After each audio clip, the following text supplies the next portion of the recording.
Imagine this. You're standing in a crowded room, voices buzzing, laughter bouncing off the walls, the kind of gathering where ideas fly like sparks. In one corner, a group huddles around a man speaking with fire in his eyes. He's eloquent, charismatic. Every sentence lands like a blow against the lies we've all been told. You listen, intrigued. His claims are bold, outrageous even, but there's a rhythm to them, a seductive certainty that makes your skepticism falter. You find yourself nodding along before you even realize it. And then, days later, you learn it was all nonsense. Every fact he stated was false, every conclusion built on air. And yet, in that moment, you were ready to believe. How does that happen? Why do people who pride themselves on their intelligence, people who can analyze, question, and dismantle weak arguments, sometimes fall hardest for the most absurd ideas? It's tempting to think this is a problem for other people, the gullible, the uneducated, the ones who don't think critically. But history tells a different story. Brilliant scientists have defended pseudosciences.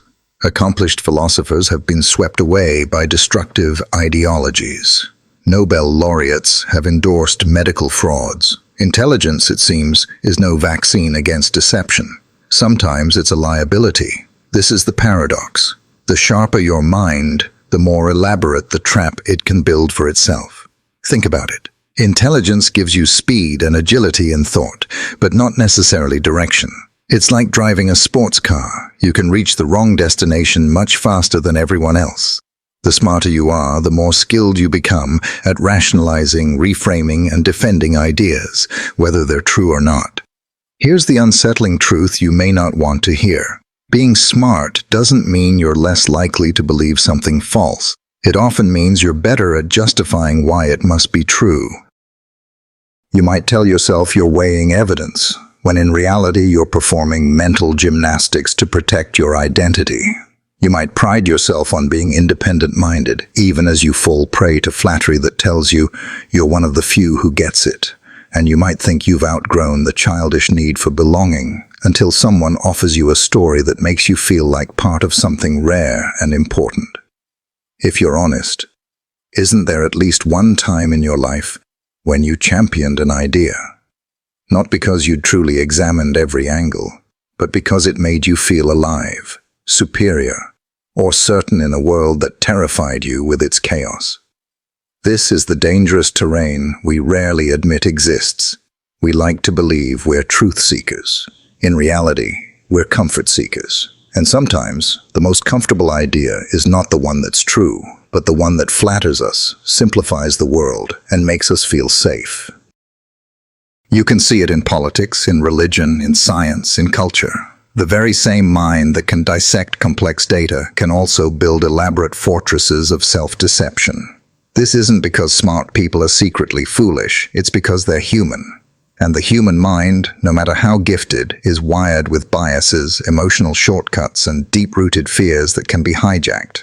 So the great question is this: if even the intelligent among us are vulnerable, how can we ever be sure we're not living inside our own beautifully constructed illusion? How do you know, truly know, that the beliefs you defend are built on reality and not just the architecture of your own desire? And what if right now, some of the convictions you hold most fiercely, the ones you defend to the bitter end, are actually false? Would you even want to find out?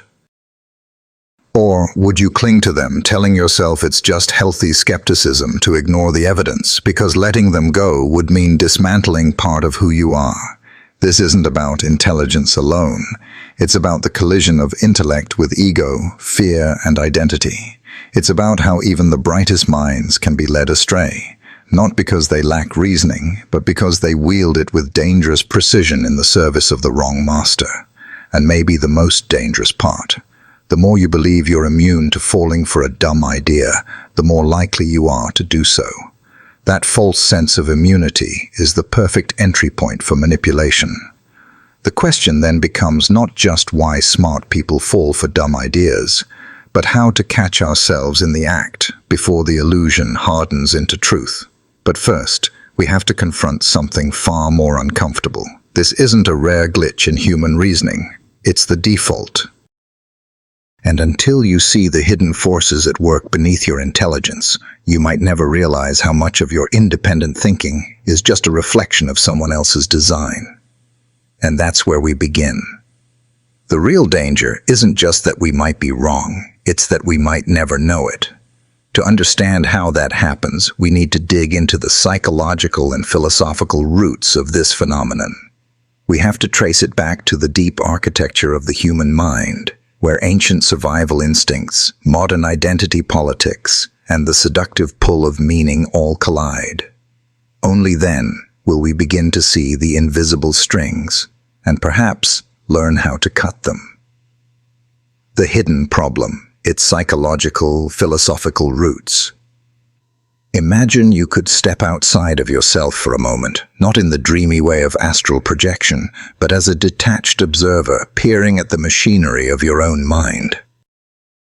You'd see gears turning, levers pulling, currents of thought rushing toward conclusions long before you consciously decide anything. You might even notice that your mind isn't a courtroom where evidence is impartially weighed. It's a theater, staging elaborate performances to convince you, the audience, that you're right. The uncomfortable truth is that intelligence doesn't make you immune to these performances. It makes them more convincing. A less sharp mind might produce crude, flimsy excuses for belief.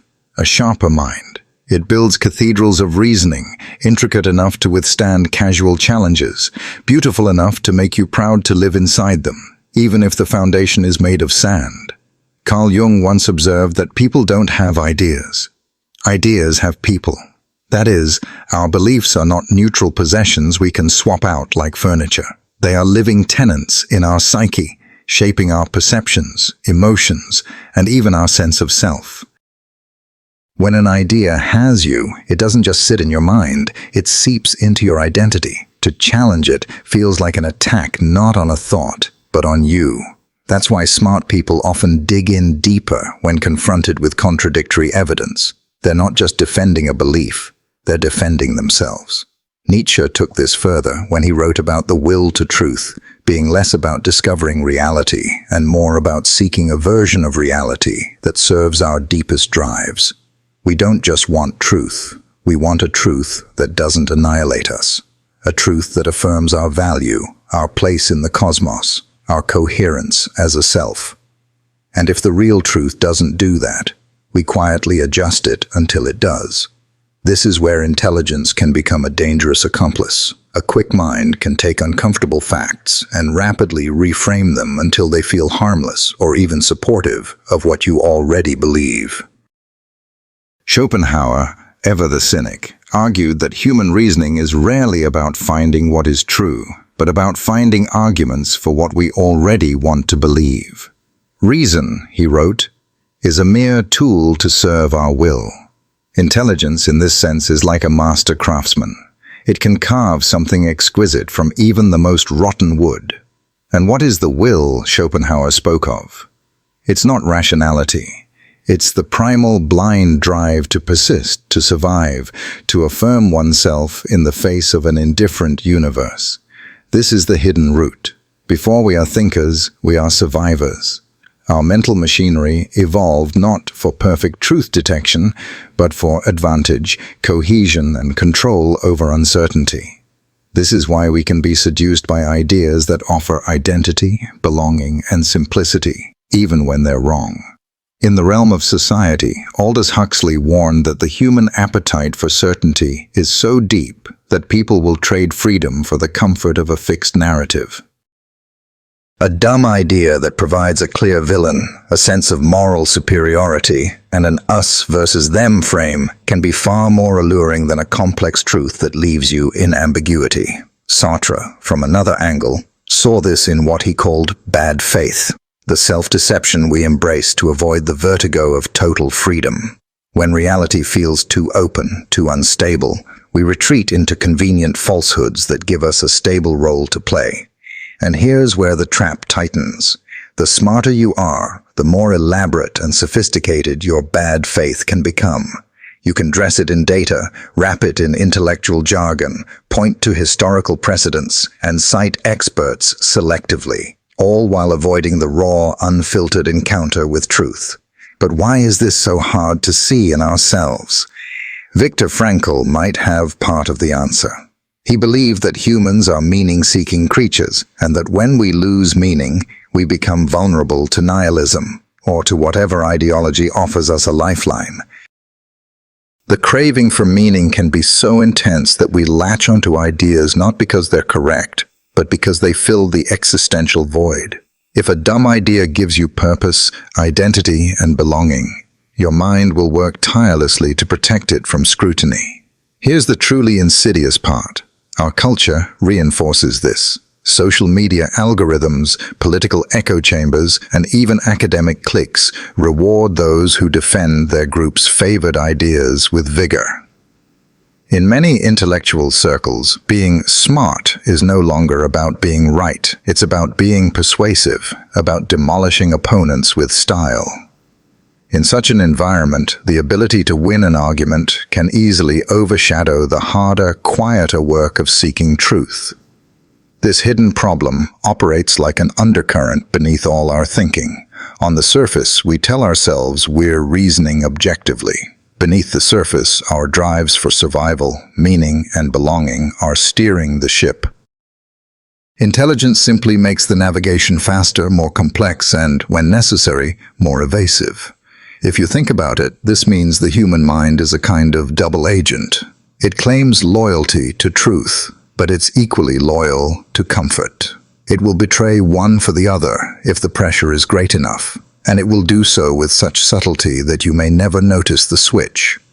This is why the myth of immunity is so dangerous. The idea that smart people are naturally resistant to deception blinds us to the ways intelligence can be weaponized against itself. The sharper the blade, the deeper it can cut. And when you're holding it, you might not notice you're the one bleeding. But this problem isn't just personal, it's collective. Entire societies have been led into catastrophe by leaders and movements that offered simple, emotionally charged answers to complex questions. Many of the people who championed these ideas were educated, articulate, and well-read. And yet, they were pulled by the same undercurrents: identity, belonging, the seduction of clarity over chaos. This is where the stakes become enormous. If we fail to recognize the hidden roots of our susceptibility, we will keep mistaking mental speed for mental accuracy, persuasion for proof, and belonging for truth. And we will keep falling for illusions, sometimes beautiful, sometimes monstrous, which leads to a grim question. What happens when these illusions don't just shape individual lives, but entire civilizations? The answer lies in the next layer of this problem, where personal bias becomes cultural momentum and dumb ideas take on a life of their own. And that's where the real damage begins. The unseen consequences. The danger of a false idea doesn't always announce itself with chaos or collapse. Often it seeps in quietly, settling into the unexamined corners of thought, shaping choices in ways that feel natural, inevitable, even virtuous. You wake each morning unaware that the compass you trust has been subtly recalibrated, not toward truth, but toward the preservation of the very illusion guiding you. And the longer it operates unnoticed, the more your reality bends to accommodate it. On the personal level, the most immediate consequence is the distortion of perception. Once a false belief embeds itself, your mind unconsciously rearranges the world to fit it. This isn't an abstract metaphor, it's a neurological reality. Cognitive biases such as confirmation bias, motivated reasoning, and the backfire effect aren't just quirks.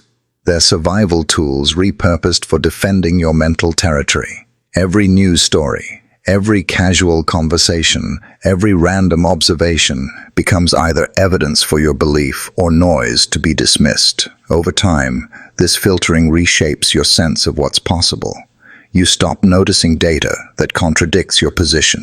You avoid situations or people that might provoke doubt. The borders of your intellectual world close in, not with chains, but with the comfort of consistency. You feel safer, more certain. But in that safety, you've lost the sharp edge of inquiry. This is where the intelligence paradox tightens its grip. A quick mind, once harnessed to a false premise, doesn't stall, it accelerates. You begin to see patterns where none exist, crafting elegant justifications for why the cracks in your worldview are actually signs of its strength. The conspiracy grows more convincing, the ideology more coherent, the dogma more unassailable, because you've built it that way, brick by logical brick. The consequence is not merely being wrong, it's building a fortress around your wrongness, one that grows stronger the more you defend it. This is why intelligent people can remain trapped in destructive ideas for decades. Their skill at constructing and maintaining belief systems outpaces their willingness to dismantle them. But the effects reach beyond the self. Personal illusions, when shared, become cultural currents. A single persuasive individual, especially one with intelligence, charisma, and confidence, can plant an idea that spreads like fire. History is littered with movements born from the mind of one thinker whose flawed vision resonated with the fears and desires of the masses. Once adopted by a group, the idea gains armor. Challenging, it is no longer a matter of evidence, but of loyalty. At the societal level, the danger multiplies because the individual biases that keep one person locked in a false idea begin to synchronize. Entire communities develop shared blind spots, reinforcing each other's narratives until dissent feels not just wrong, but immoral. Groupthink sets in. Language itself is reshaped to protect the belief. Words are redefined, uncomfortable truths are rebranded as lies, and alternative perspectives are demonized as threats to the collective good. This is where cognitive biases scale into cultural mechanisms. Consider the bandwagon effect. The more people appear to believe something, the more credible it seems. In small doses, it's a harmless heuristic. But amplified across millions, it becomes a force capable of shifting national policy, shaping economies, and justifying oppression. The smart, articulate defenders of these ideas are often the ones who make them palatable to those who would otherwise resist. And then there's the cost to progress. Societies enthralled by false ideas invest resources, time, money, attention, into solutions for problems that don't exist, while neglecting the problems that do. The damage is rarely visible in the moment, because the belief itself rewrites the criteria for success. When reality fails to match the promise, the conclusion is not, "we were wrong," but "we must try harder." Failure becomes fuel. The cycle tightens. This dynamic can rot institutions from within. Scientific research bends toward questions framed by flawed assumptions. Education molds students not into independent thinkers, but into skilled defenders of the sanctioned narrative. Media rewards provocation over accuracy, feeding the public's appetite for certainty while quietly eroding its ability to distinguish truth from performance. And in the shadows of all this, the original dumb idea, the seed, often remains untouched, its absurdity hidden beneath layers of social reinforcement. By the time the cracks are undeniable, the belief has woven itself into so many systems, identities, and traditions that dismantling it feels impossible. The cost of truth seems greater than the cost of continuing the lie. But perhaps the most insidious consequence is existential. Living inside a false reality warps not only your relationship with the world, but with yourself. Every choice made in service of the illusion moves you further from the kind of self-knowledge that anchors a life in authenticity. You begin to mistake the performance of certainty for actual certainty, the role for the self, the script for the truth. In this sense, believing a dumb idea isn't just an intellectual error, it's a theft of life. You lose the rawness of encountering reality as it is. You lose the humility of not knowing. You lose the freedom that comes from letting truth, however difficult, remake you. And if enough people lose that freedom, society becomes a theater in which everyone plays their role, everyone repeats their lines, and no one dares to ask whether the play itself is worth performing. The consequence is a civilization that drifts, not because it lacks intelligence, but because its intelligence has been drafted into the service of preserving illusions. It sails with speed and precision, but without a compass. And the further it goes, the harder it becomes to remember what the real horizon even looks like. This is the silent catastrophe, the merging of personal bias with cultural machinery, creating a reality that feels inevitable simply because it is collectively enforced. By the time individuals begin to suspect something is wrong, the belief has already become an ecosystem.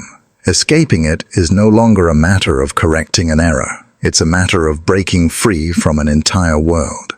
But escape is possible. History shows us those rare individuals who have broken the spell, not because they were immune to it, but because they learned to see it. They discovered tools, perspectives, and disciplines that allowed them to question even the beliefs that felt most natural. They learned to live without the constant sedative of certainty. The rebellion begins not with rejecting a single idea, but with rejecting the comfort of believing that the ideas you hold are beyond question. It is a dangerous, disorienting path, but it is the only way to reclaim the mind from the forces that seek to own it. And that brings us to the threshold. The next step is to examine what breaking free actually requires, not as a thought experiment, but as a radical act of self-liberation. For if we can't learn to rebel against the illusions that hold us, we will never truly own our intelligence. The rebellion. How to break free. Rebellion does not begin with a clenched fist or a shouted slogan. It begins in the quiet, solitary moment when you realize that the voice in your head, the one you've always assumed was yours, might not be yours at all. It's the moment you stop trusting your own certainty and start interrogating it. And if that sounds unsettling, that's because true liberation always is. The first step is not to swap one belief for another, but to cultivate the discipline of doubt, not the shallow, performative kind that dismisses what's inconvenient, but the deeper, more dangerous kind that aims its questions at the very core of your identity. This is a radical shift in perspective. Instead of using your intelligence to defend your worldview, you use it to dismantle it, brick by brick, without knowing in advance what will remain standing. It's here that history's great iconoclasts offer guidance. Consider Galileo, who dared to look through his telescope and report what he saw, even when the truth undermined centuries of consensus. Or Socrates, whose method was not to preach answers, but to keep asking questions until his opponents, and sometimes his allies, realized they could no longer defend their own positions. These figures weren't simply smarter than their peers, they were braver. They risked identity, reputation, and even life in service of a truth that might have left them with nothing. To follow their path requires developing what might be called intellectual asceticism, the willingness to strip away the comforts of belonging, the ego strokes of being right, and the intoxicating clarity of simple narratives. It means learning to live without the warm blanket of absolute certainty. And this is not merely a philosophical exercise, it is a daily practice. One practical method is deliberate exposure to contradiction. Seek out the best arguments against your own beliefs, not to defeat them, but to inhabit them. Let them breathe in your mind long enough to feel their weight. If they crumble, fine. But if they don't, you must have the courage to follow them into the unknown. The goal is not to win, but to see. This also means resisting the seduction of intellectual tribes. It's easy to think of yourself as independent while still filtering your information through a familiar network of thinkers, writers, and commentators. True rebellion might require walking away from the circles where your intelligence is constantly rewarded with applause. It might mean enduring the loneliness of having no ready-made group to affirm your stance. On a deeper level, it requires an unflinching honesty about your own motives. Ask yourself, what do I need this belief to be true for? Do I cling to it because it's the most accurate reflection of reality, or because it protects me from a fear I can't face, or gives me an identity I'm afraid to lose? This is where the rebellion turns inward, into the shadows Jung spoke of, where we hide the parts of ourselves we don't want to see. Breaking free is not just a battle against external misinformation. It's a confrontation with the architecture of your own self-deception. You must be willing to dismantle the false walls you've built for safety, knowing full well that the wind of uncertainty will rush in. And here's the paradox. That wind, cold and unpredictable, is also the air of freedom.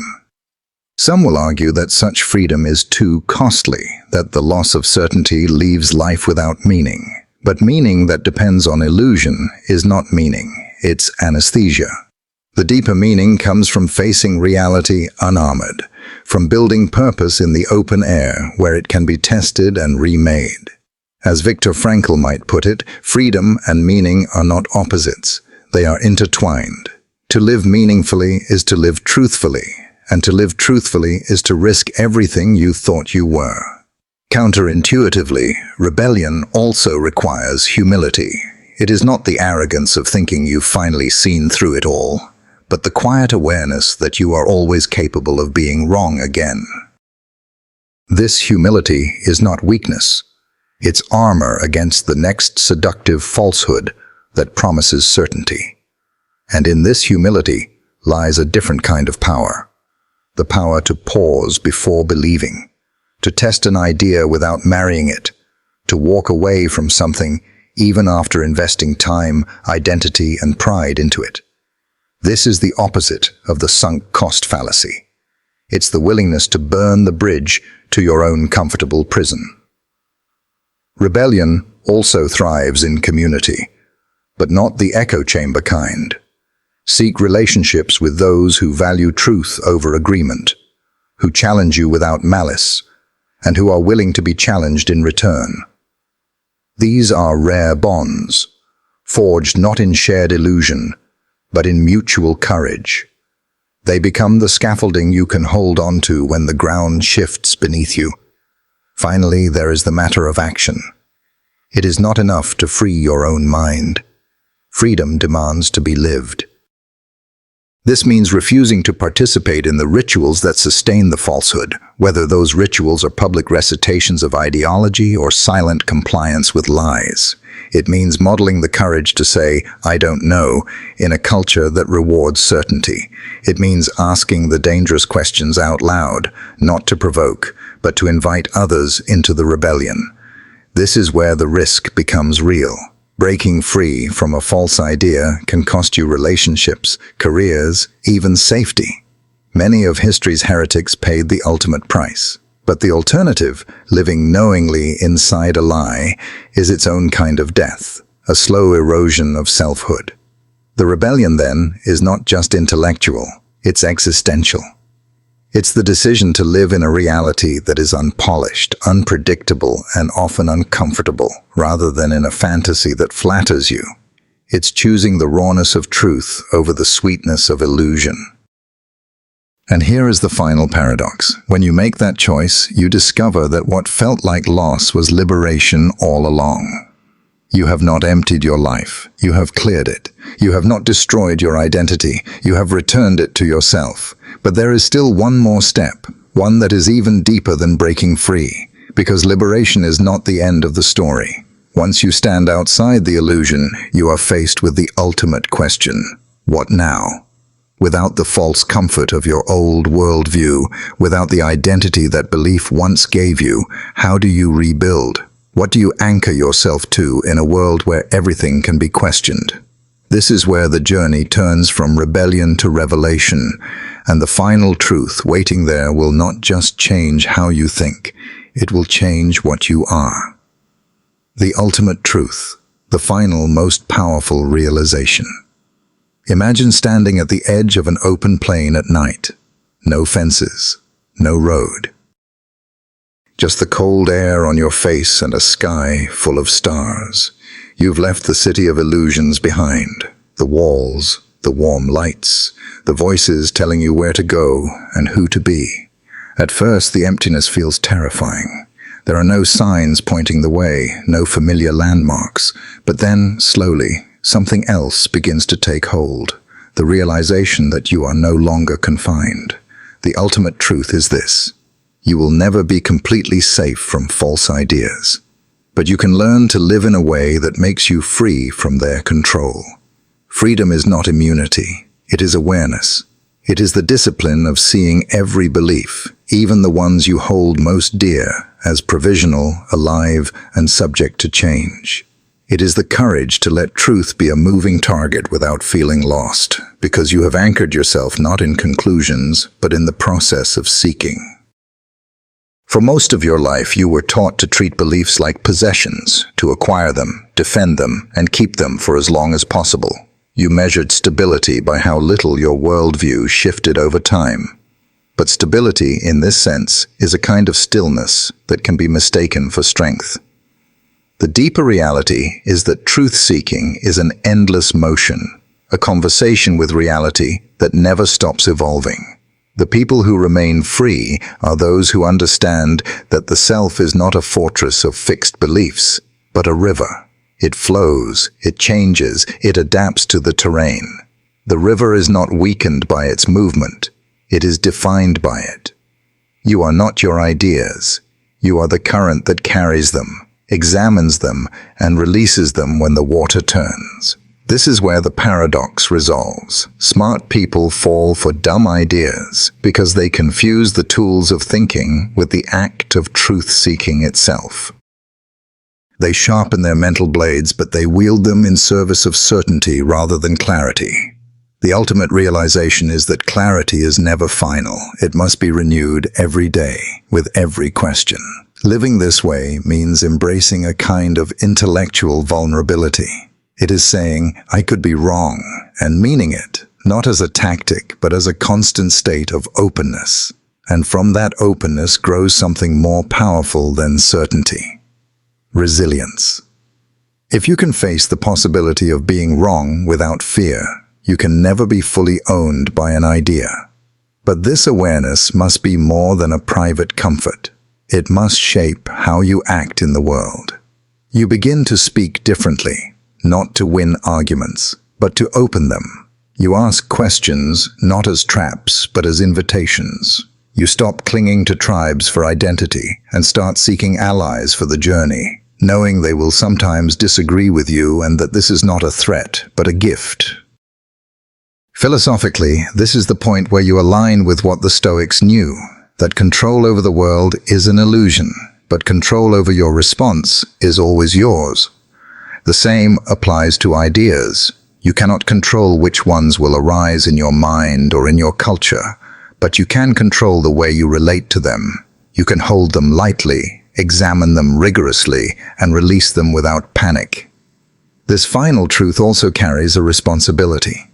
Once you've seen through an illusion, you are faced with a choice: to retreat into the comfort of those who still live within it, or to remain outside and help others see, not by force, but by example. The latter is harder. It will cost you the camaraderie of the unquestioning. It will sometimes make you the enemy of those who benefit from the illusion's survival, but it is the only path that keeps you honest. And honesty, in this sense, is not just about telling the truth. It's about living in alignment with it, even when it isolates you. The poet Rainer Maria Rilke once wrote, "Try to love the questions themselves." This is the posture of the free mind, to walk with uncertainty not as a curse, but as a companion. In time, you find that the fear of not knowing dissolves into something richer: wonder. You see that the world is far stranger and more intricate than any fixed narrative could capture. You see that the value of a belief is not in how long you can hold it, but in how much light it brings while it lasts. And you begin to trust yourself, not because you think you are right, but because you know you will keep looking when you are wrong. This is the life beyond the fortress, beyond the echo chamber, beyond the self-imposed walls of intellectual pride. It is not a life without error, but a life where error is never the end. Every collapse of a false belief becomes not a death, but a clearing, a place where something truer can grow. The cinematic ending is not a triumphant figure holding a flag of final truth. It is a lone traveler on the plain, under the vast sky, walking without a map but with eyes open. The constellations above are not answers but guides, changing with the seasons, reminding you that even the stars you navigate by are moving. And here's the final haunting insight. The danger of false ideas will never disappear because they are woven into the human condition. The real victory is not to eliminate them, but to outgrow the need for them, to see them, to understand their pull, and to let them pass through you without anchoring in your soul. You began this journey thinking the goal was to find a set of ideas immune to error. Now you know the real goal is to build a self that can live without such immunity, a self that thrives in the shifting terrain of truth. And so you walk, eyes clear, mind open, heart steady, not because you have found the answer, but because you have learned to love the search. That is the ultimate freedom. That is the truth that cannot be taken from you.